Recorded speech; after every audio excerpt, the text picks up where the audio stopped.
They can cut it to single digits. Oh, LeBron James! A ferocious flush! LeBron looks awesome. He looks awesome, man. Did you see Chael Sonnen's been ranting and screaming? He's on steroids. Everyone knows he's on steroids. Guy's 39. He's averaging 35 minutes. LeBron James is 41 years old and is still throwing down dunks like he just discovered the fountain of youth. At an age when most people are dealing with slower back pain, he's out here posterizing players on the Wizards. It begs the question, is this elite genetics or is modern science doing the heavy lifting? But LeBron James brought this crowd to its feet. How old is he? We've all seen these highlights before. LeBron charging down the lane, finishing with authority over and over again. At 41 years old, with all that mileage on his knees, he still reaches back with his left hand and throws down a poster so violent the rim starts shaking. But let's break down the numbers. The average NBA career ends around age 33. By 35, most former players look out of shape. Kobe, Shaq, Charles Barkley, they all age like normal humans. Meanwhile, LeBron is at an age where he should be hosting a podcast and playing celebrity golf tournaments. Instead, he's logging 35 minutes per game and leading fast breaks like he's still in his prime. It's as if he's discovered how to freeze time, or more realistically, maybe his financial investments are helping him beat Father Time. If the world understood what LeBron did, other basketball players would hear what LeBron does and go, well, yeah, but that doesn't matter, right? It's like a baseball player. You're hitting a stick out of the way. It doesn't matter. It's like, no. If you knew what these performance enhancers did, then you would know why it does matter. There's only one, we have the same drug guy. I know exactly what he's doing, but there's only one golfer that follows the big three, and the big three is EPO, growth hormone, testosterone. That's the Lance Armstrong diet. There's one golfer, but it's Tiger Woods. Yes, it does matter. People will say all the time it doesn't matter. John Daly won it. It matters. Trust me that it matters. EPO matters. It's the reason LeBron takes it, it matters, and if other basketball players understood what it did. EPO increases your red blood cells, which gives you endurance so you can play all game long. You can shoot in the fourth quarter. Okay, gotcha. It's the king of performance enhancers. We've all heard the polished PR version of this story. Maverick Carter and LeBron's team love to publicize that he spends $1.5 million annually on body maintenance. It's a clean, impressive number that conjures images of premium organic diets, cutting-edge cryotherapy chambers, and elite personal trainers pushing him through grueling workouts. We're led to believe that if we all just had $1.5 million and access to a hyperbaric chamber, we'd also be windmill dunking at 40, right? And I'm sure that hyperbaric chamber is purely filled with oxygen and nothing else. Definitely no performance-enhancing cocktails being prepared in that Mercedes Sprinter he uses as his mobile recovery center. And I said, you want to because someone said LeBron did it, right? Or he might be on it because his wife and this. Well, the FBI said LeBron wasn't on it. He was clear. Yeah, I don't give a what you want to think now. The FBI said he's clear. So what you want to insinuate has no merit now because the feds, when they did their thing, it was clear, right? Period. Let's address the rumors that have shadowed the king for over a decade. Remember the biogenesis scandal in 2013? The clinic scandal that brought down Alex Rodriguez and several other MLB stars? Well, when certain federal documents were unredacted, guess whose name appeared? Not LeBron directly, he's too calculated for that, but his inner circle raised eyebrows, specifically his longtime friend and business manager, Ernest Randy Mims. Now, I'm not claiming that having your closest associate linked to a performance-enhancing drug clinic automatically implicates you, but it's similar to discovering your roommate is a master chef while you're mysteriously gaining weight and eating gourmet meals nightly.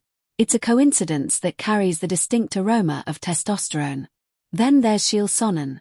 Chael is a professional provocateur, but the man understands performance enhancement from his UFC days.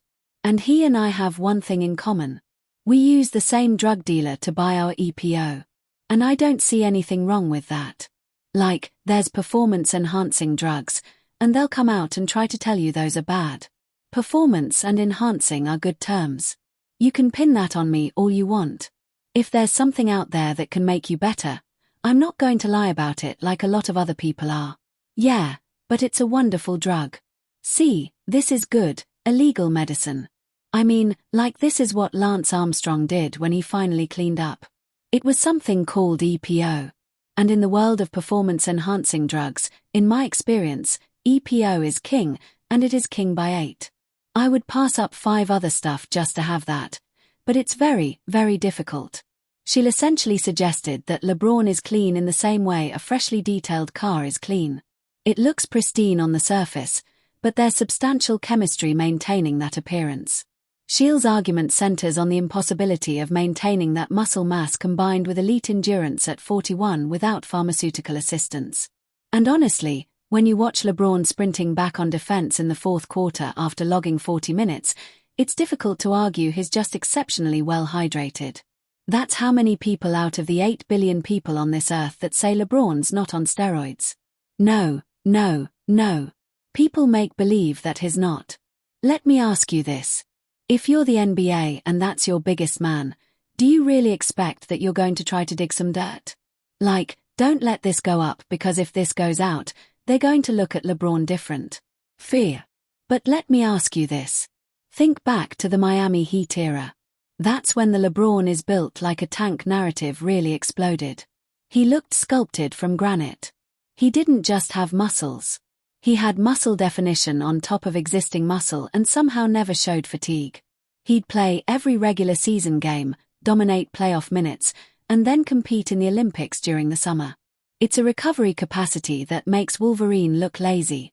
Comparing footage from that era to today, he hasn't lost much at all. His vertical leap might be down slightly, but his explosive power remains largely intact. At 41, your natural testosterone production should be declining significantly. You should be losing muscle mass rapidly. You should need 3 days to recover from a casual jog. LeBron is experiencing the opposite trajectory. He's essentially a 250-pound science experiment operating as a point guard. We also need to examine the German doctor pattern. Whenever LeBron suffers a minor injury that would typically require 6 weeks of recovery, he vanishes for 10 days and returns looking more powerful than before. I went to see a specialist, he announces. He's essentially a 250-pound science experiment operating as a point guard. We also need to examine the German doctor pattern. Whenever LeBron suffers a minor injury that would typically require 6 weeks of recovery, he vanishes for 10 days and returns looking more powerful than before. I went to see a specialist, he announces. Right, a specialist conveniently located in a country where regulations on experimental medical treatments are, let's say, more flexible. It's the same protocol Kobe used for his knee treatments. It's marketed as RNA or platelet plasma therapy in the official descriptions. But who actually knows what's in those injections when you're the world's most famous athlete? Let's revisit that $1.5 million investment because it's genius as a cover story. It's the perfect explanation for any physical anomaly. You think it's suspicious that I recover like a teenager? It's the $1.5 million regimen. It's brilliant marketing strategy. It transforms a potential controversy into an inspirational work ethic narrative. It makes every other NBA player feel inadequate because they're only investing a few $100,000 in their bodies. But if it were purely about money and advanced recovery techniques, why isn't everyone replicating these results? Why isn't Steph Curry suddenly 230 pounds of pure muscle? Why isn't Kevin Durant still jumping over opponents at 37? Because even with elite trainers and premium nutrition, Father Time eventually catches everyone. Unless, of course, you've hired a better chemist than Father Time himself. The physical transformation of LeBron James throughout his career is something medical researchers should probably examine, or perhaps the DEA. Looking at his rookie season in Cleveland, he was a lean, explosive athlete with natural gifts. Then Miami happened, and suddenly he looked like he was auditioning for a superhero franchise. His jawline became more defined, his shoulders expanded dramatically, and his stamina reached levels that defy human biology for someone carrying that much muscle mass. This isn't natural physical maturation. This represents a radical physiological transformation. Typically, when a player adds that much size, they sacrifice speed and quickness. LeBron got faster. He became a freight train with ballet dancer agility. Let's discuss the anti-aging industry for context. We're living in an era where billionaires like Brian Johnson spend millions injecting themselves with their children's blood plasma to reverse aging. Do we honestly believe the most competitive athlete in modern history isn't exploring every gray area of sports medicine? LeBron is obsessed with being the greatest of all time. He wants every record. He wants unprecedented longevity. If there's a designer peptide, a banned hormone, or an experimental steroid that hasn't appeared on prohibited substance lists yet, you can bet it's included in his morning routine. The NBA's position on this issue is the most entertaining aspect. The league is a business empire. LeBron James is the face of that empire. If your face is exposed for using banned substances, your market value collapses. So, what's the solution? You implement a testing system that essentially functions as an intelligence test. If you're smart enough to employ the right medical team, you'll never test positive. It's a mutually beneficial arrangement. LeBron maintains his superhuman abilities, and the NBA continues selling jerseys and broadcast rights. Everybody profits except the unfortunate rookies forced to defend a 41-year-old machine who hasn't declined since 2005. Consider the recovery timeline. This is the biggest red flag in that Wizards game footage. LeBron is playing at maximum intensity. After a dunk of that magnitude, a typical 41-year-old would require extended rest in a heating pad. LeBron casually jogs back on defense, flashes a smile, and repeats the performance 5 minutes later. The sheer volume of games he's logged is astronomical. He has accumulated more playing minutes than nearly anyone in NBA history, yet has never suffered a catastrophic career-ending injury. No ruptured Achilles tendons, no torn ACLs, nothing major. His injury history is either a statistical impossibility or evidence of highly advanced cellular repair treatments. Think about the Strive for Greatness slogan. It's exceptional branding. It frames everything as purely mental toughness and dedication. If he's still elite at 41, it's because he wants it more than anyone. If he recovers faster than his peers, it's because he prioritizes sleep and recovery. It's a narrative that completely ignores basic human biology. No amount of competitive desire prevents natural muscle deterioration. No amount of quality sleep stops the inevitable decline in explosive athleticism. Unless, of course, your mindset includes the willingness to pursue every available advantage, regardless of legality. Even how he discusses his longevity sounds carefully rehearsed. He credits his discipline and work ethic. He posts workout videos from 5 a.m. training sessions, but thousands of athletes maintain similar dedication and retire by 32. The differentiating factor isn't effort, it's access to resources. LeBron has access to treatments and protocols the average player doesn't even know exist. He's the ultimate test subject for the future of human athletic performance. Let's examine the circumstantial evidence. Remember when LeBron's wife, Savannah, posted a video showing unusual marks on his abdomen? The internet erupted with claims they were injection sites. Naturally, his $1.5 million PR apparatus immediately clarified they were from standard medical procedures or cupping therapy. It's always an alternative explanation, never the obvious conclusion. It's like seeing someone with white powder under their nose who insists they just ate a powdered donut.